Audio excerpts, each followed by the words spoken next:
आसमान सोबर से रंग, नीला पीला गुलाबी,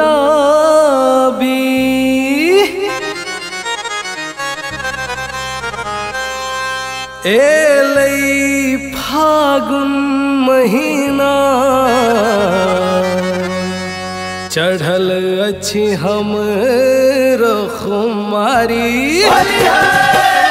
एलो हम झोरी भर भर का, एलो हम झोरी भर भर का, लाका अबीर रंग।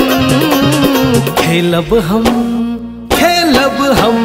खेलब हम गोरी तोरे संघोरी, रंग बो अंगे अंग।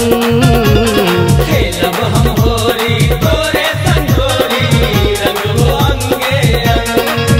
है गे एलो हम झोरी भर भर का, एलो हम झोरी भर भर का, लाका अबीर रंग।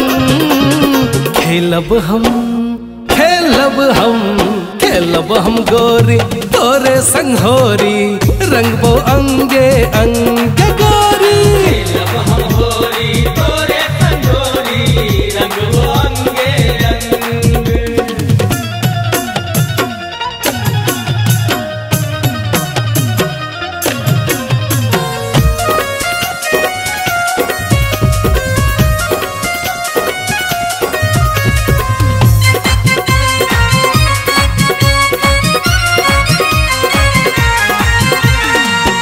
एहन जुलुम न कर गए गोरी, खोल नहीं अपन के वारी।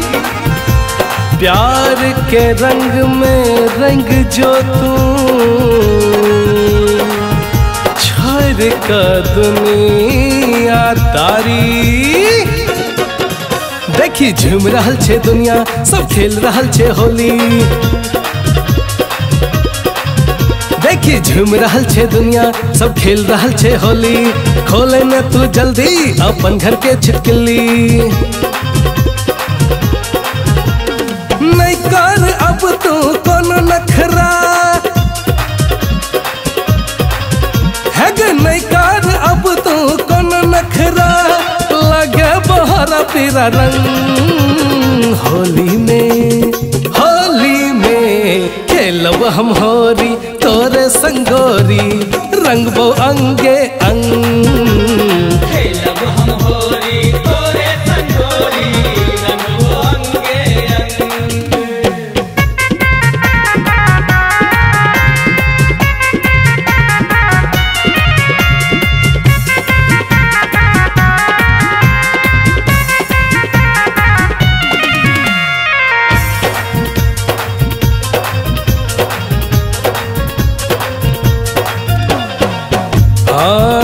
मन ले तू हमर बात,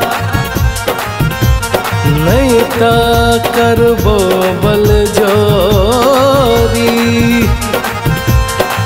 बड़ दूर से आयल छी हम, खेले ले होरी संग। कहीं बीत न जाए ई फगुआ, बिन रंग न तो हर चोली। है गे बीत न जाए ई फगुआ, बिन रंग ने तो हर चोली। सब बुझे छा तू गोरी, बने एना नहीं भोली। नहीं कर अब तू कौन लफरा, है गे नहीं कर अब तू कौन लफरा। भाजो तू मस्त मलंग। होली में खेलब हम होरी तोरे संगोरी, रंग बो अंगे अंग गोरी। खेलब हम होरी तोरे संघोरी, रंग बो अंगे अंग। है के एलो हम झोरी भर भर का, एलो हम झोरी भर भर का, लाका अबीर रंग। खेलब हम गोरी तोरे संघोरी, रंगबो अंगे अंगे।